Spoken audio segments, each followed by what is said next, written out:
நேயர்கள் அனைவருக்கும் வணக்கம். வெண்முரசு குருதிச்சாரல் அத்தியாயம் 2. பாலைமகள் 2. சரஸ்வதிக்கு தெற்கே, திருஷத்வதிக்கு வடக்கே, இக்ஷுமதிக்கு கிழக்கே அமைந்துள்ளது குருஷேத்திரம் என்பது தொல்நூலோர் கூற்று என்றார் பிரஜங்கர். சரஸ்வதி இன்று இல்லை. பயோஷ்ணி பழைய சரஸ்வதியின் தடத்தில் ஒழுகுவதே என்கிறார்கள். இக்ஷுமதி மிக அப்பால் அஸ்தினபுரிக்கும் இந்திரபிரஸ்தத்திற்கும் நடுவே ஓடுகிறது. அன்றிருந்த குருஷேத்திரம் மிக விரிந்த ஒரு நிலம். அது நகரங்களும் ஊர்களும் கழனிகளும் மேய்ச்சல் நிலங்களுமாக சுருங்கி இன்றிருக்கும் வடிவை அடைந்து 1000 ஆண்டுகளாகி இருக்கும். தேவிகை தலையாடையை நன்றாக முகத்தின் மேல் இழுத்து விட்டு கொண்டு அவர் முன் அமர்ந்து அதை கேட்டு கொண்டிருந்தாள். அவளுக்கு சற்று பின்னால் பூர்ணையும் சுரபியும் அமர்ந்திருந்தனர். காவகனும் கன்மதனும் கைகளை கட்டியபடி நின்றிருந்தனர். புண்டரிகை அன்னைக்கு பூசணைகள் முடித்து உணவுண்டு ஓய்வெடுக்க வந்திருந்தார்கள். ஆலயத்தை ஒட்டி ஈச்சோலை வைந்த கூரை கொண்ட தாழ்வான கொட்டகைக்குள் தரையில் விரிக்கப்பட்ட புல் பாயில் அவர்கள் அமர்ந்திருந்தனர். கொட்டகையின் தூண்கள் இரும்பாலானவை. இரும்பின் மேல் கூட சிதல் மண் ஏறி கொடி வீசி கூரையை நாடியிருந்ததை முதலில் கண்டபோது தேவிகை திகைத்து திரும்பி கன்மதனை நோக்கினாள். தரையில் கிடந்த அத்தனை பொருட்களையும் சிதல் எழுந்து மூடியிருந்தது. 2 நாட்களுக்கு முன்பு போடப்பட்ட ஒரு மலர் மாலை இதழ்கள் வாடுவதற்குள்ளாகவே ஒரு முனையில் சிதல் பற்றி இருந்தது. அவள் நோக்குவதை கண்ட கன்மதன் தூணில் எழுந்த சிதலை தட்டினான். பின்னர், ஒவ்வொன்றையும் இங்குள்ள நிலம் கண்காணித்து கொண்டே இருக்கிறது அரசி. சற்றே அசைவிழப்பதை கூட கை நீட்டி கவ்விக்கொள்கிறது என்றான். ஒவ்வொரு கல்லிலும் தெய்வம் உறங்குகின்றது என அறிந்திருப்பீர்கள் அரசே. அவை காலமின்மையில் உறங்கிக் கொண்டிருக்கின்றன. குருதி துளி ஒரு கல்லில் விழும் என்றால் அதன் தெய்வம் விழித்தெழுகிறது. பலியை சுவைத்து நிறைவடைகிறது. அடுத்த பலிக்காக காத்திருக்கிறது. குருதி தொட்ட கல் மீண்டும் குருதி கொள்ளும் என்பார்கள். அதன் பொருட்டே அது பின்னர் காத்திருக்கிறது என்றார் பிரஜங்கர். இந்த நிலத்தில் பல முறை குருதி சிதறி பரவி இருக்கிறது. கோடானு கோடி தெய்வங்கள் இதன் மணற்பருக்களில் விழித்தெழுந்தன. குருதி தேடி தவித்த அவை பிரம்மனை நோக்கி தவம் இருந்தன. எழுந்த படைப்பு தெய்வம் அவற்றுக்கு நற்சொல் அளித்தார். அதன்படி அவற்றில் 1000ல் 1 மணல் பரு 1000 ஆண்டுகளுக்கு கால்களும் விழிகளும் கொடுக்கும் வாயும் கொண்டு சிதலுரு கொண்டது. தன்னுடன் உறையும் தெய்வங்களின் பசி அனைத்தையும் தான் பெற்றுக்கொண்டு மனம் தேடி அலையலாயிற்று. இங்கு விழும் அனைத்தையும் உண்டு பசி ஆறியது. உயிர் கொண்ட மணல் என்று இவற்றை சொல்கின்றனர் சூதர். அவர் சொல்வதை அவள் வெறுமனே நோக்கி நின்றாள். காவகன், ஜீவரேணுக்கள் என்கிறார்கள் என்றான். அவள் பெரும் மூச்சுடன் விழி விலக்கி கொண்டாள். அங்கே நிறைந்திருக்கும் மனம் சிதலுக்குரியது என்று அப்போது உணர்ந்திருந்தாள். தங்கள் எதிரியின் இல்லத்தின் அடியிலும் அவர்களின் விளை நிலங்களிலும் இங்கிருந்து புற்றுமண் எடுத்துக்கொண்டு புதைத்திடும் வழக்கம் முன்பு இருந்தது அரசி.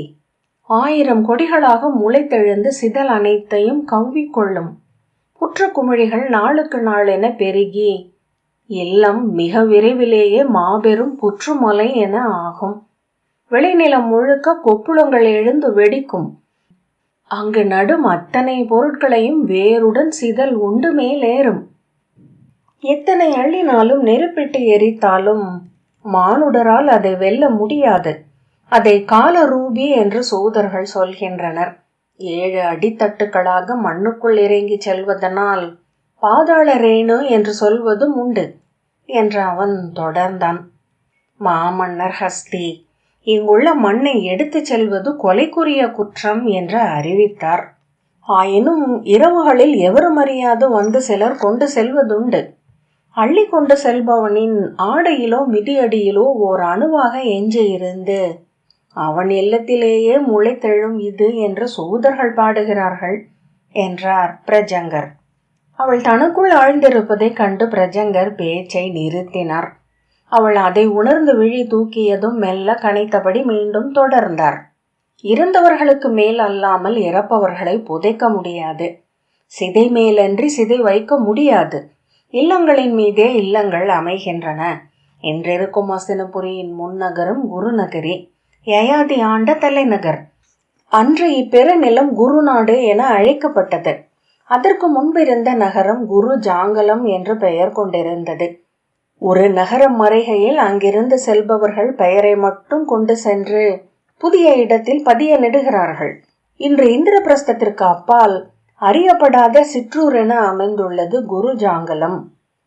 குரு ஜாங்கலத்தை தலைநகரம் என கொண்டு ஆண்ட மன்னர் முதற் குரு. அவரை தங்கள் பிரஜாபதி என இன்று 12 மன்னர் குலங்கள் வணங்குகின்றன. விஷ்ணுவிலிருந்து பிரம்மன் எழுந்தான். பிரம்மனின் மைந்தர் பிரஜாபதியாகிய சுயம்பு மனு. அவர் மைந்தர் உத்தானபாதர். அவர் குருதியில் எழுந்தவர் அழிவற்றவரான துருவன். சிஷ்டி, ரிபு, சாக்ஷுவான் என நீண்ட அவருடைய கொடிவழியில் பிறந்தவர் குரு மாமன்னர். அவருக்கு குரு, ஊரு, சதத்யும்னன், தபஸ்வி, சத்யவாக், சூசி, அக்னிஷு, அதிரதன், சுதியும்னன், அபிமன்யு என 10 உடன் பிறந்தார் இருந்தனர். குருநிலம் அன்று விரிந்து பறந்திருந்தமையால் 10 உடன் பிறந்தாரை தன் முகங்களென ஆக்கி குரு இந்நிலத்தை ஆண்டார். ஆகவே தசமுகன் என அவர் அழைக்கப்பட்டார். அறம் நிலைக்க, விளை செழிக்க, முடி ஒளிர அவர் ஆட்சி செய்த போதுதான் குருநாடு அதன் முழு சிறப்புடன் இருந்ததே என்கிறார்கள். நீரூற்றின் மேல் புல் என அந்நிலம் 8 திசைக்கும் பரவியது அன்று. ஆத்ரேய குலத்தில் பிறந்த அரசியை மணந்து குரு 7 மைந்தர்களை பெற்றார். அங்கன், சுமன, சுவாதி, கிருது, அங்கிரஸ், கயன், சிபி என 7 மைந்தரும் அவருக்கு பின் குருநாட்டை 7ஆக பிரித்து ஆண்டனர். அங்கன் குருநகரியை ஆட்சி செய்தார். அவர் மணந்த சுனீதையில் வேணன் பிறந்தார். அரசி வேணனின் மைந்தராக பிறந்தவர் பிருது. அவரே இப்புவியை வென்றெடுத்தவர். அவருடைய மகள் என்றே இந்நிலம் பிருத்வி என அழைக்கப்படுகிறது. பேரரசர் பிருதுவுக்கு அந்தர்தானன், வாதி, சூதன், மாகதன், பாலிதன் என்னும் 5 மைந்தர்கள் பிறந்தனர். சூதனிலிருந்து சூதர் குலமும் மாகதனிலிருந்து மாகதர் குலமும் உருவாகி பெருகின. அந்தர்தானன் குருநாட்டின் முடி சூடினான். அவனுக்கு சிகண்டினி என்னும் மனைவியில் ஹவிர்தானன் என்னும் மைந்தன் பிறந்தான். ஹவிர்தானன் தீஷணையை மணந்து பிராசீன பர்ஹிஸ், சுக்ரன், கயன், கிருஷ்ணன், விருஜன், அஜினன் என்னும் 6 மைந்தரை பெற்றான். அவர்களில் இருந்து இன்றைய அரச குடிகள் 18 உருவாகி பாரதம் எங்கும் பரவின. அரசியே, குருவின் மைந்தர்கள் ஒவ்வொருவரும் கொடி வழிகளாக பெருகி குடிகளாக விரிந்து நிலம் நாடினர். குருதி முறை சொல்லி முடி கோரி போரிட்டு கொண்டார்கள். நிலத்தை அடைந்தவர்கள் மேலும் நிலம் கோரினர்.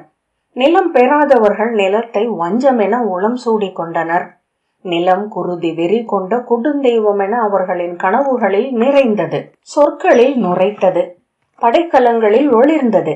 அவர்களின் குருதி விழுந்து குருஷேத்திரம் எப்போதும் ஈரமாகவே இருந்தது என்கின்றன நூல்கள். முதல் குரு மன்னர் தன் கண்ணெதிரில் தன் மைந்தரும் பெயரரும் போரிட்டு இறந்து விழுந்ததை காணும் தீயுள் கொண்டிருந்தார். நிலத்துக்குரியவன் மூத்தவனாகிய அங்கன். ஆனால் உடன் பிறந்தார் 6வரும் நாடாள விழைந்தனர். அவர்களுக்கு கீழே 108 குலங்கள் அணி திரண்டு நின்றிருந்தன. வேளாண்குடிகள் அங்கனை ஆதரித்தமையால் ஆயர் சுமனசை ஆதரித்தனர். எனவே வேடர் சுவாதியை ஆதரித்தனர். வணிகர் கிருதுவை ஆதரித்தனர். தொன்மையான வஞ்சங்கள் அனைத்தும் எழுந்து வந்து அவர்களை தங்கள் முகங்கள் என சூடிக்கொண்டன. மைந்தர் கூடிய அவையில் நாடு ஒன்றென்றிருந்தாலொழிய அசுரரையும் அரக்கரையும் எதிர்த்து நின்றிருக்க முடியாது என்றார் குரு. பிரிவதென்பது ஓர் உள நிலை. இணைவதற்கு எதிர்போக்கு அது. ஒரு பிரிவு மேலும் பிரிவுகளையே உருவாக்கும். விழுந்துடையும் நீர்த்துளி என இக்குலம் சிதறி பறந்து அழியும் என எச்சரித்தார். போரிடும் குலங்களின் இயல்பென்பது அவை ஒன்றை ஒன்று விட்டு செயல்பட முடியாதென்பதே. அவை போரிடுவதும் அதனாலேயே. ஆகவே போரிடும் குலங்கள் போரிட்டாலும் கூட பிரிந்து செல்லலாகாது. அறிக, ஒற்றுமை அழிந்த பின் நீங்கள் சின்னஞ்சிறு குடியினரே உங்களில் ஒருவரை எதிரிகள் வேட்டையாடும் போது பிறர் வாழாவிருப்பீர்கள். உடன் குருதியினரில் ஒருவரை எதிரிகள் அழிக்கையில் அந்த வேட்டை பொருளில் பங்கு கொள்வதற்காக நீங்கள் வேட்டைக்காரர்களுடன் சேரவும் கூடும். ஏனென்றால் பிரிதல் என்பது தனக்குரிய அனைத்து படைக்கலங்களுடன் எழும் தெய்வம். 8 கைகளில் சொல் திரிபு, புறம் கூறல், பெருவிழைவு, மிகை கற்பனை, சினம், கசப்பு, ஐயம், வஞ்சம் ஆகியவற்றை ஏந்தியது அது. குருதி உண்டு குளிராதது, அமர்ந்த பீடத்தில் இருப்பு கொள்ளாதது. ஒருங்கிணைதல் வேண்டின் அதற்கான உளநிலைகளையும் சொல்லாடல்களையும் கண்டடைந்து தொகுத்துக் கொள்வீர்கள். பிரிய விழைந்தால் அதற்குரியவற்றை அள்ளி அள்ளி அழிக்கும் ஊழ். பிரிய தொடங்கியது பிரிந்து கொண்டே இருக்கும் என்பதே பொருளின் நெறி. உங்கள் மைந்தர்களுடனும் மைந்தருடனும் பிரிவு கொள்வீர்கள். உங்கள் ஒவ்வொரு சொல்லும் ஒன்றுடன் ஒன்று முரண் கொள்வதையே காண்பீர்கள். எனவே பிரிதல் ஒழிக என்றார். என் விழி முன் நீங்கள் பிரிந்து அழிவதை ஒப்ப மாட்டேன். இந்நிலம் ஒன்றென்றே இருக்கும். இதன் குடிகள் உடன் பிறந்தாரென்றே வாழ்வர். இதன் ஒரு படைக்கலம் பிரிதை எதிர்கொள்ளாது என்றார் குரு. மைந்தர் அவர் முன் தலை குனிந்து நின்று கேட்டார்கள். பிரியும் போது ஒருவர் விழியை ஒருவர் நோக்காது பிரிந்தனர். அகல்கையிலேயே அவர் சொன்னவற்றை எதிர் சொற்களால் நிகர் செய்து முற்றிலும் எதிர்நிலையில் சென்று நின்றனர். அவர்கள் பிரிய வேண்டும் என்பதை முன்னரே ஊழ் முடிவு செய்துவிட்டிருந்தது. ஏனென்றால் விதைகளுக்குள் பரவுக என்னும் ஆணையாக உள்ளது பிரம்மம். முரண் கொண்டு பகை வளர்த்த மைந்தர் 7வரையும் மீண்டும் மீண்டும் அழைத்து ஒப்புதல் பேச்சு நிகழ்த்தி தோல்வியுற்றார் மன்னர் குரு. 7வரும் படை திரண்டு அருகிருக்கும் சமந்த பஞ்சகம் என்னும் ஐங்குளத்துக்கு அருகே விரிந்திருந்த பெரும் பொட்டலில் நின்றிருப்பதை கேட்டார்.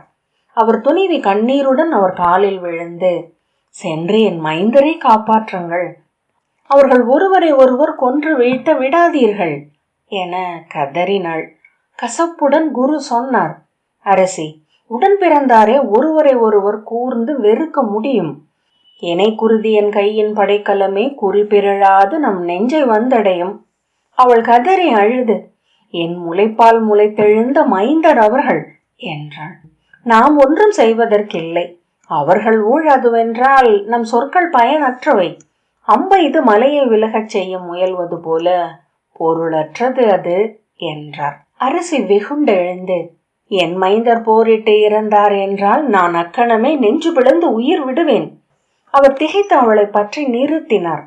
நான் சென்று அவர்களின் அம்புகளுக்கு நடுவே நிற்கிறேன். என்னை கொன்ற பின் அவர்கள் போரிடட்டும் என்று எழுந்தார். அமைச்சர்களை அழைத்து, எவரும் என்னை தொடர வேண்டியதில்லை என ஆணையிட்டு விட்டு தனியாக புறவியில் கிளம்பி சென்றார். சமந்த பஞ்சகத்தை அவர் சென்றடைந்த போது அங்கே போர் உச்சத்தில் இருந்தது. 2 கைகளையும் விரித்தபடி குரு புறவியில் விரைந்து படைகளுக்கு நடுவே சென்று நின்றார். அவரை கண்டதும் மைந்தர் வில் தாழ்த்தினர். நான் ஆணையிடுகிறேன், நாடு 7ஆக பிரிக்கப்படுகிறது. அதுவே உங்கள் ஊழ் என்றால் ஆகுக என்றார். மைந்தர்கள் ஒரு சொல்லில்லாமல் பிரிந்து சென்றனர். படைகள் நிறையுடைந்து ஒழுகி விலகின. அங்கே விழுந்து கிடந்த சடலங்குடன் குரு மட்டும் நின்றிருந்தார். உயிர் நீத்தவர்களின் உடல்கள் கண்ணெட்டும் தொலைவு வரை பரவி கிடந்தன. குருதி வழிந்து நிலம் நனைந்து கொண்டிருந்தது. சுற்றி நோக்கி வெற்று கையுடன் நின்றிருந்த ஒரு கணத்தில் தன்னை ஒரு பேரன்னை என்றும் அவர்கள் அனைவரையும் தன் மைந்தர் என்றும் அவர் உணர்ந்தார். அந்நிலத்தில் கால் தளர்ந்து அமர்ந்து நெஞ்சில் அறைந்து அழுதார். அந்த உடல்கள் ஒவ்வொன்றையும் அள்ளி நெஞ்சோடு அணைத்து கதறினார். தலைமயிரை கோதினார். நெற்றியில் முத்தமிட்டார். கைகளை எடுத்து தன் முகத்திலும் நெஞ்சிலும் அறைந்து கொண்டார். இரவாயிற்று.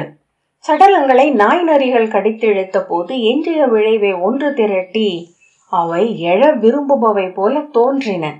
அவரை தேடி வந்த அமைச்சர்கள் பித்தன் போல களத்தில் உழன்று கொண்டிருந்த அவரை கண்டுபிடித்து அழைத்து சென்றார்கள். அவர் வெறி கொண்டு அவர்களை அறைந்தார். தன் நெஞ்சில் அறைந்து கூச்சலிட்டார். தொல்காடுகளின் அன்னை தெய்வம் ஒன்று அவரில் எழுந்துள்ளது என்றனர் நிமித்திங்கர். அவரை அறையில் இட்டு பூட்டினர். அவர் கதவுகளை அறைந்தும் சுவர்களில் முட்டியும் கூச்சலிட்டார். பின்னர் களைத்து விழுந்து விம்மி அதிர்ந்து கொண்டிருந்தார். 17ஆம் நாள் அவரில் இருந்து அன்னை ஒழிந்த போது அவை கூட்டி ஆவதென்ன என்று உசாவினார். அரசே, அந்த பெருநிலத்தில் இறந்த ஒவ்வொருவரும் விண்ணுலகெய்த வேண்டும். அதற்குரிய கடன்களை நீங்கள் ஆற்ற வேண்டும் என்றனர் நிமித்திகர்.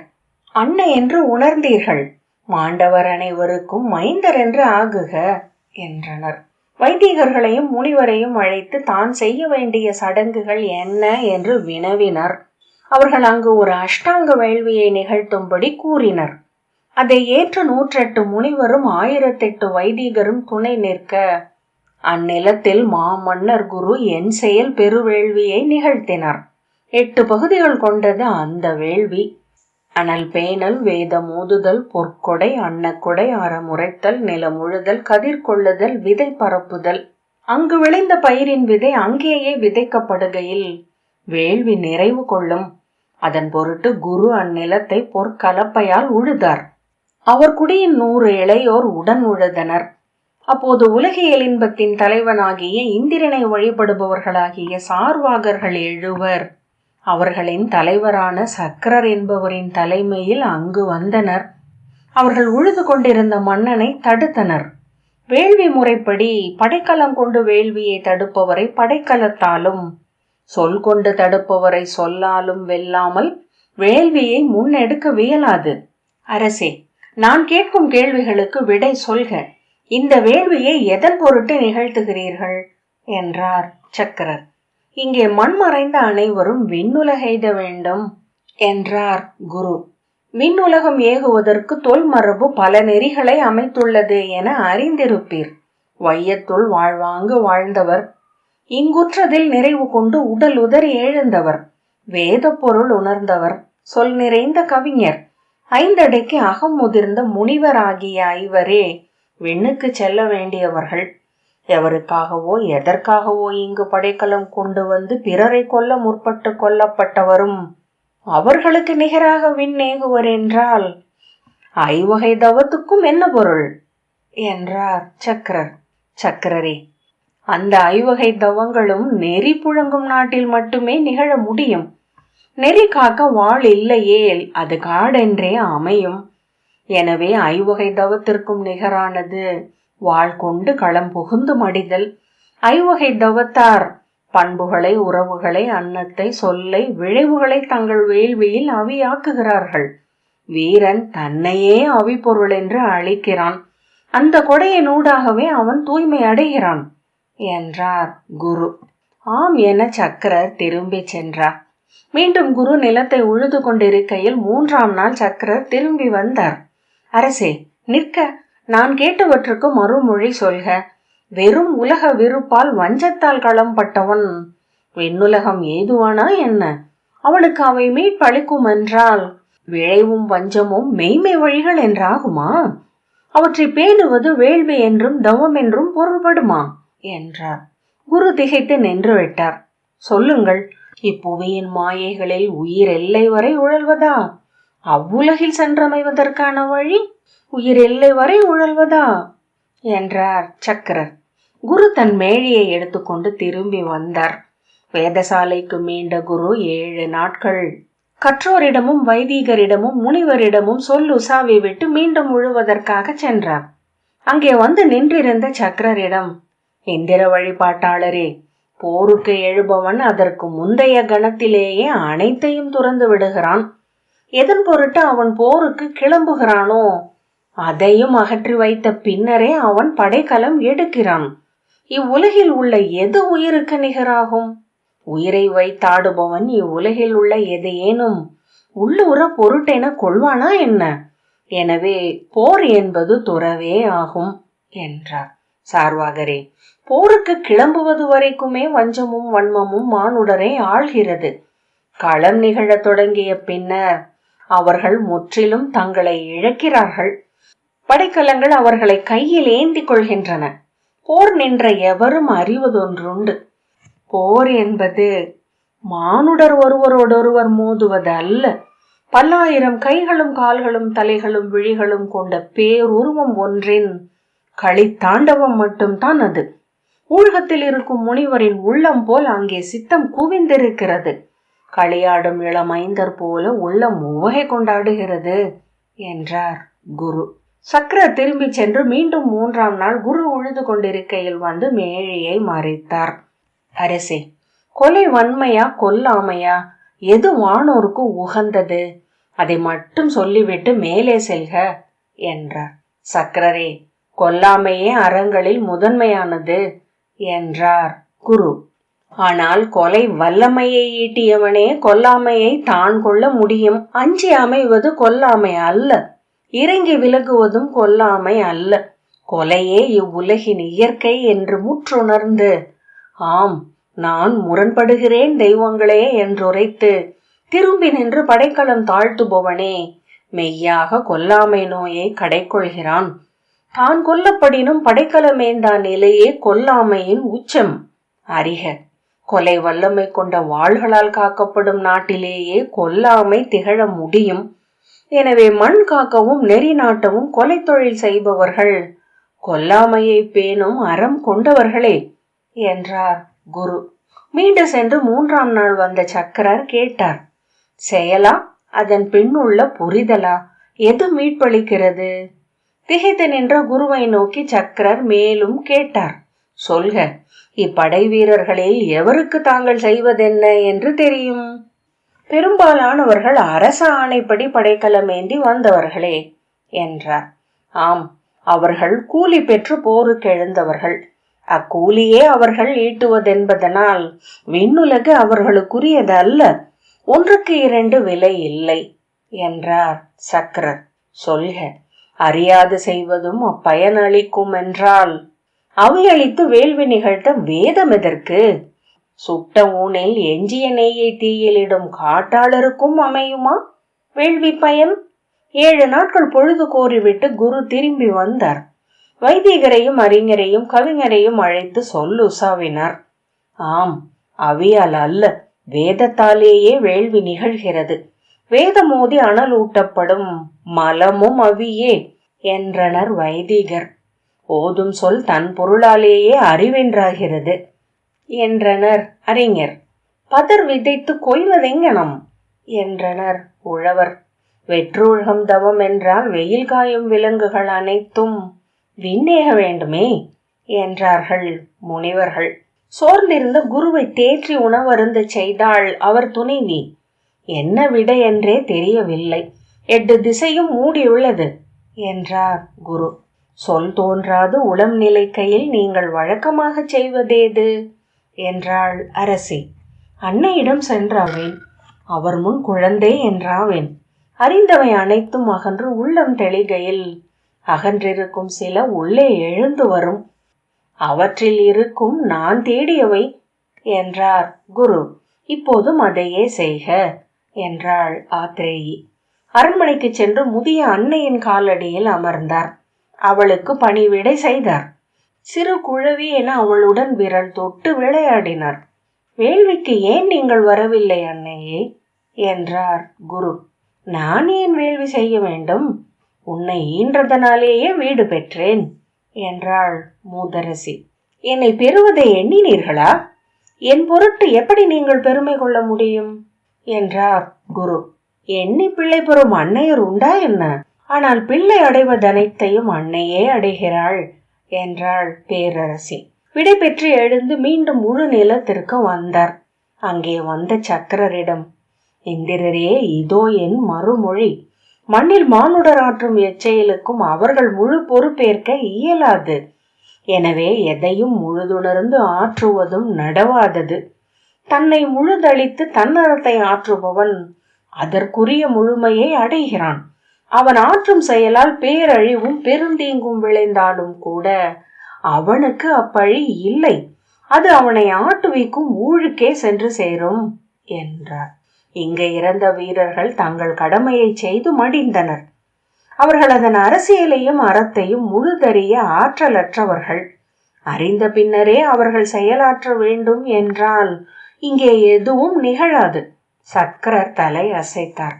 ஆம், அவர்கள் கூலி கொண்டனர்.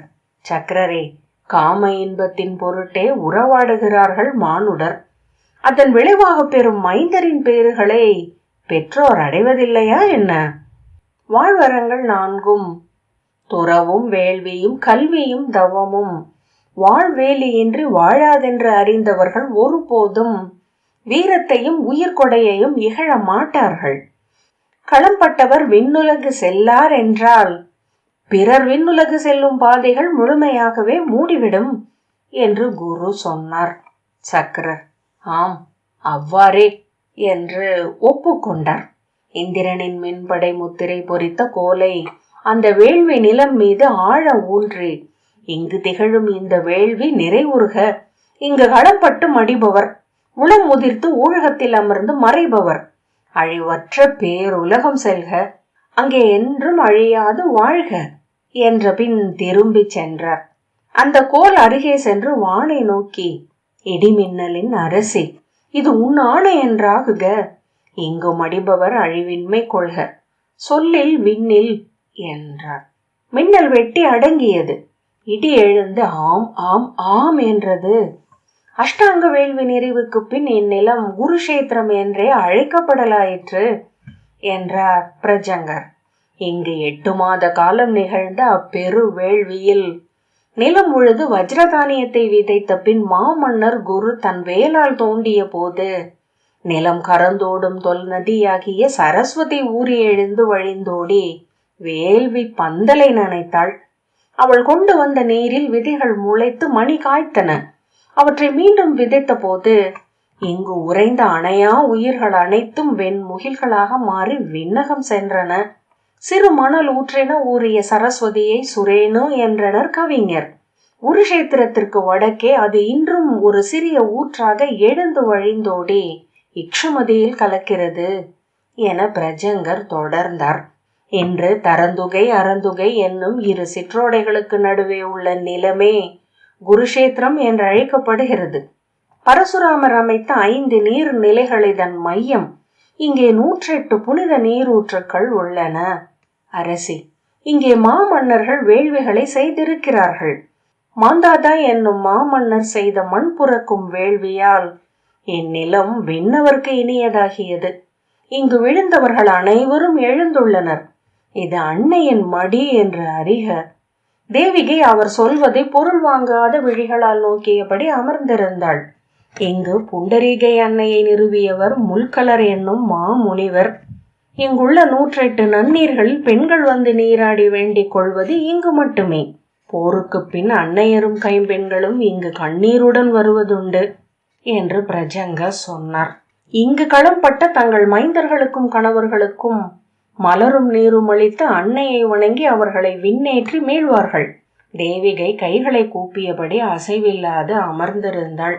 களம்பட்ட தங்கள் மைந்தரின் பெயரையும் நாள் மீனையும் சொன்னீர்கள் என்றால் இங்கு முறைப்படி விண்ணேற்ற பூசணைகளை ஆற்றி நிறைவு செய்வேன் என்றார் பிரஜங்கர். பூர்ண ஏதோ சொல்ல வாய் எடுக்க தேவிகை அவளை நோக்கி அடக்கிய பின், என் மைந்தன் யௌதேயன் இறக்கவில்லை என்றாள். பிரஜங்கர் இருவரையும் மாறி மாறி நோக்கினார். அவன் இறக்கலாகாதென்று வேண்டிக் கொள்ளவே வந்தேன் என்றாள் தேவிகை. அவ்வாறு வேண்டிக் கொள்ளும் வழக்கமில்லையே அரசி என்றார் பிரஜங்கர். அன்னை என் அழலை அறிவாள் என்றாள் தேவிகை. அவளிடம் சொல்லி இருக்கிறேன். 1000 கோடி குருதி கண்ட விழிகள் அவளுடையவை என்கின்றன நூல்கள். அதைவிட மிகுதியாக விழி நீரையும் அவை கண்டிருக்கும். அன்னையிடம் மட்டுமே நான் சொல்வதற்குள்ளது. பிரஜங்கர் கை கூப்பி, அவ்வாறே. குருதிச்சாரல் 2வது அத்தியாயம் இத்துடன் நிறைவு பெற்றது.